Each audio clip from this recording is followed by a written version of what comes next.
Now, there are 6 mistakes that you can make when you develop a viral infection and you're going to actually address it or treat it that I want to talk about. Because when you start getting sick, especially a viral infection, you want to make sure that you can maybe fight it off initially so it doesn't develop into a full-blown infection. And if you have the infection, you want a very quick recovery. You don't want something that's going to last a very long time. So this video is going to be very important. All right, number 1, stopping a fever too quickly. There's this impulse to want to get rid of your fever, especially if a child has fever. Well, did you realize that by getting rid of the fever, you're going to prolong the duration of the infection? You have to realize what that fever is there for. Very, very important. It is there to help reduce the spreading of the virus. That's right. Like if it's in your sinuses down into the lungs. It can actually inhibit the spreading from the lungs throughout the rest of the body. It can reduce the reproduction of the virus. It helps inhibit the virus going into the cell. It reduces something called IL-6, which is a requirement for the virus to survive. And on top of that, the fever increases your T killer cells, which is everything to do with killing off viruses as well as killing off cancer. In fact, when you start getting a fever, I would recommend do things to keep really, really warm to help enhance that fever. You know, when you're actually sleeping, just wear more clothes, have more blankets, take a hot bath, take a hot shower, stay really, really warm. Viruses hate heat. All right, number 2, taking an antibiotic for a virus. It doesn't work. Antibiotics only work for bacterial infections, not viruses, not fungal infections, not candida, only for bacterial infections. And the problem when you take an antibiotic, there's some slight minor complications. And I'm being very sarcastic because there are a lot of side effects. The big one being, you know, when you take an antibiotic, you're not going to fully kill off everything, right? Those microbes that survive become stronger. They start resisting that antibiotic. They learn from that stress. And now the next time you use an antibiotic, it doesn't work anymore. And then you get sick and you have another infection, another infection. So over time, these antibiotics become less and less effective, not to mention all the other side effects. So when you have a virus infection, antibiotics don't work. And if for some reason you have to take an antibiotic, make sure you also take a probiotic at the exact same time so you can actually kind of preserve your own microbes to some extent. I mean, the reason I'm even bringing this up is because literally like 50% of all antibiotics are prescribed unnecessarily. Also, if you take antibiotics, you end up with a severe B1 deficiency, which creates all sorts of issues.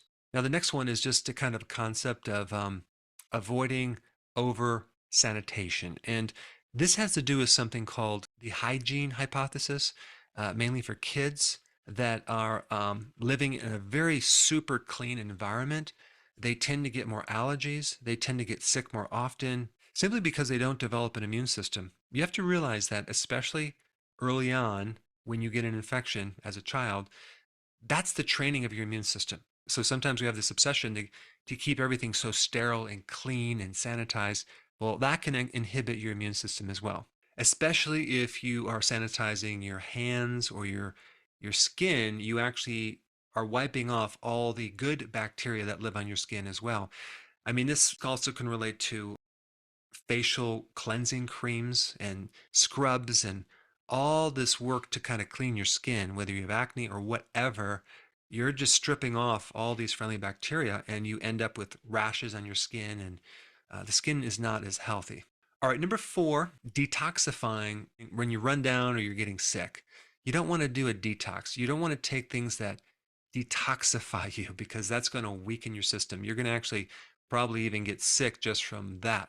I've been completely, without symptoms, right? I had no infections. And then I took some remedy to detoxify myself and I ended up with a full-blown infection. Now, what is going on with that? When you detox sometimes incorrectly, you release a lot of crud and stuff and it creates an immune reaction. And you can even be sick just from that. Not to mention, you can weaken the immune system and activate latent viruses that are dormant. So the point is when you're sick, you want to nurture that situation. You don't want to start doing any type of detoxification, and even doing a detox in general. I have videos on that. There's the right way to do it, but you want to do it so you don't get sick. So you want to learn from the mistakes of others, including me. And I was sick in bed for 2 weeks unnecessarily by just doing a detox. And this also relates to the next one, number 5. You doing like a shotgun effect on your immune system, like taking every single known remedy to man for an infection, just tons of stuff. You're going to overdo it. You don't need to do that. Yeah, even sometimes when they have like a sinus infection, they'll start doing colloidal silver as a nasal rinse, and then they'll add hydrogen peroxide, and then they'll add other things like garlic. It's going to irritate your tissues. So you got to really be careful not to overdo it. I have videos on this of what to do. Probably the 3 essentials would be zinc, a natural form of vitamin C, and vitamin D. And also apple cider vinegar is a nice one as well, because apple cider vinegar stimulates the phagocytes. So it can stimulate the immune system to kind of clean things up. And number 6, and I've seen this mistake quite frequently, is just trying to suppress the immune system when it's trying to work right away. So there's a lot of medications that suppress a cough or suppress mucus, right? The cough and the mucus is there to get rid of the virus. So you start suppressing things, you push them deeper into the tissues, and now you have the infection longer. So anything that can actually help get rid of mucus and help it drain, or even improve a productive cough, would be a good thing. There's another point about cortisol, and even sometimes people have to take prednisone when they're sick. Prednisone is a synthetic cortisol, and cortisol, which is a stress hormone, suppresses the immune system big time. It basically makes your immune system paralyzed. It lowers white blood cells. What am I talking about? I'm talking about anything that stresses you out when you're going through a viral infection or even a bacterial infection. Boy, that is a big problem. That's probably the biggest problem.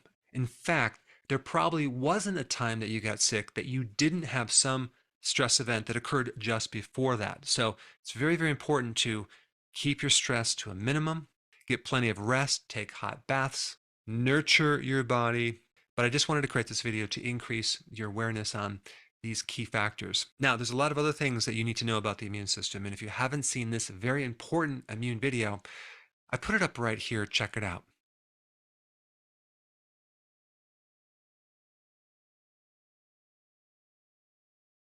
So if you're enjoying this content, go ahead and share it with someone that could really benefit from it.